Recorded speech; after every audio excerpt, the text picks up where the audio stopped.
എല്ലാവർക്കും ഇഷ്ടപ്പെടുന്ന കേരളത്തിലെ ചായക്കടയിലെ ചില്ലുകൂട്ടിലെ പ്രധാന കൂട്ടുകാരൻ, നമ്മുടെയൊക്കെ ഇഷ്ട സ്നാക്സ് പഴംപൊരി. അപ്പൊ അതെങ്ങനെ ഉണ്ടാക്കാൻ നോക്കാം. അതിനു മുന്നേ നമുക്കൊരു ചായ ഉണ്ടാക്കി ഫസ്റ്റ് റെഡിയാക്കാം. അപ്പൊ ചായക്ക് വേണ്ടി പാല് തിളപ്പിച്ച് പഞ്ചസാര ഇട്ട് ചായയിലേക്ക് റെഡിയാക്കി. ഇനി പഴംപൊരിക്ക് വേണ്ടിയിട്ട് മൈദ, ജീരകത്തിന്റെ പൊടി, മഞ്ഞൾപ്പൊടി, ഏലക്കാപ്പൊടി, 1 ടീസ്പൂണ് പഞ്ചസാര, 1 നുള്ളി ഉപ്പും കൂടി ചേർത്ത് ആവശ്യത്തിന് വെള്ളം ഒഴിച്ച് മിക്സ് ചെയ്ത് വെക്കാം. കണ്ടില്ലേ, അടിപൊളി നല്ല പഴുത്ത പഴം കിട്ടിയിട്ടുണ്ട്. ഇനി വെളിച്ചെണ്ണ ഒഴിച്ച് വെളിച്ചെണ്ണ നന്നായി ചൂടായി വരുമ്പോൾ ഈ ബാറ്ററിലോട്ട് പഴം സ്ലൈസായി കട്ട് ചെയ്തിട്ട് അതിലോട്ട് ഇട്ട് കൊടുത്ത് നമുക്ക് മീഡിയം ടു ഹൈ ഫ്ലെയിമിൽ നമുക്ക് പഴംപൊരി പൊരിച്ചെടുക്കാം. ഓവറായിട്ട് ഡാർക്ക് ആവണ്ട.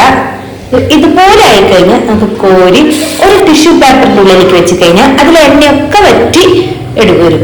അപ്പൊ നമ്മുടെ കേരളത്തിലെ നമ്മുടെ ചുണ്ടരക്കുട്ടൻ പഴംപൊരി തയ്യാറായിട്ടുണ്ട്.